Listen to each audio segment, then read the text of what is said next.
দেখো ওকে বৌমণি সোয়াগ সে high high. আমার বাবার কাছে অনেক ইউপির ছেলেরা কাজ করে, সেই জন্য ভোজপুরি বলতে পারি। আচ্ছা আচ্ছা, ঠিক, খুব ভালো। সব রকম ভাষাই শিখে রাখা দরকার আছে, তাহলে আমার মতো প্রবলেম ফেস করতে হয়।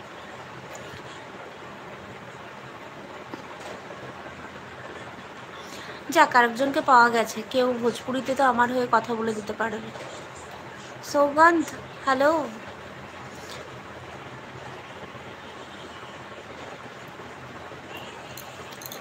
নিখিল, তুই আমাকে চিনিস না তাই এইসব লিখছিস, আমার কলা কিন্তু নিতে পারবি না, বুঝলি?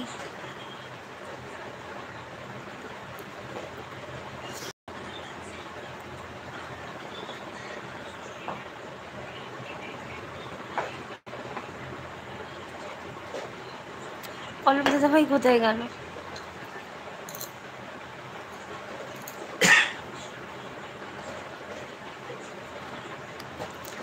ইন্টারভিউ দাদা ভাইয়ের বাড়ি কোথায়? ওর বাড়ি সোদপুরে। তুমি বৌমণি নামটা বলার পর আমার বৌমণিটা অনেক পছন্দ হয়েছে, তাই বৌমণিটার পছন্দ হলে তাহলে বৌমণিকে এত রিকোয়েস্ট করছো কেন? আমি তোমাকে বলেছি যখন দেবো, তুমি আমার লাইফে রেগুলার আসতে থাকো, ঠিক আছে? তোমাকে বলতেও হবে না।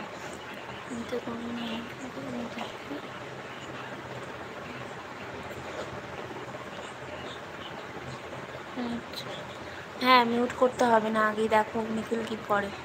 কারণ ব্লুটা এমন একটা জিনিস, সেটা হলো একটা বিশ্বাস, পুরোপুরি তোমাদের ওপর নির্ভর, কিন্তু সেই বিশ্বাস আমরা অর্জন করতে না শিখলে কী করে ব্লু দেবে? তাই কিছু মনে করো না বন্ধু। হ্যাঁ ঠিক আছে বৌমণি।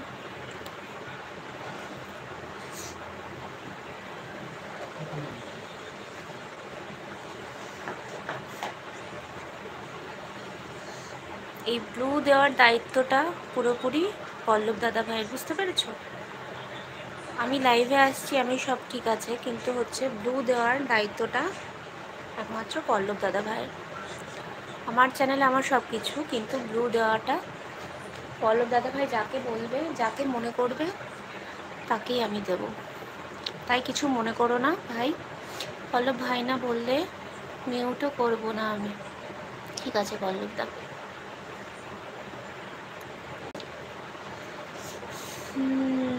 তুমি হয়তো 2-3 দিন ধরে আসছো আমার লাইভে, এসে বুঝতে পারছো, তুমি লাইভে আসছো, কমেন্ট করছো, নেট পুরি অবশ্যই দেবে তোমাকে, কেন নয়?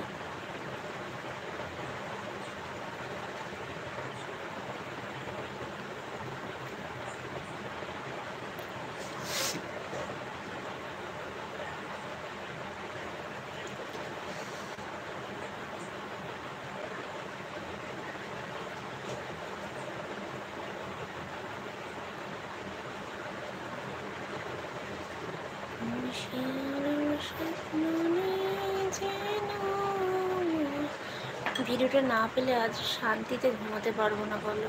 সর্বনাশ, ওই ভিডিও দেখার জন্য উতলা হয়ে গেছে গো।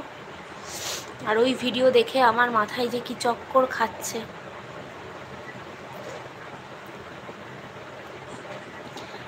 লাইভটা শেষ করে আগে ওকে ভিডিওটা দিও, আর যদি আরও কিছু থেকে থাকে ভয়ঙ্কর ভয়ঙ্কর জিনিস ওকে পাঠিয়ে দিন, রাত্রে উঠে বসে থাকে।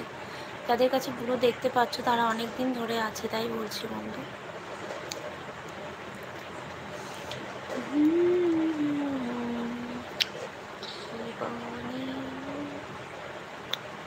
ভিডিওটা আমার মন চাইছে দেখার জন্য, আমি মুছে দিয়েছি। ও পল্লব দাদা ভাই, ভিডিওটা আমাকে আরেকবার পাঠিও, তোমার দাদা ভাই চাইছে।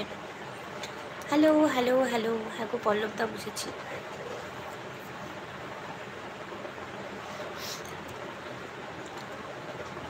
তাহলে আমার নাম্বারটা লিখে নাও।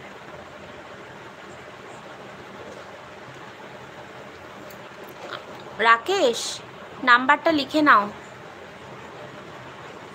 তোমাকে পাঠিয়ে দেবে হোয়াটসঅ্যাপে।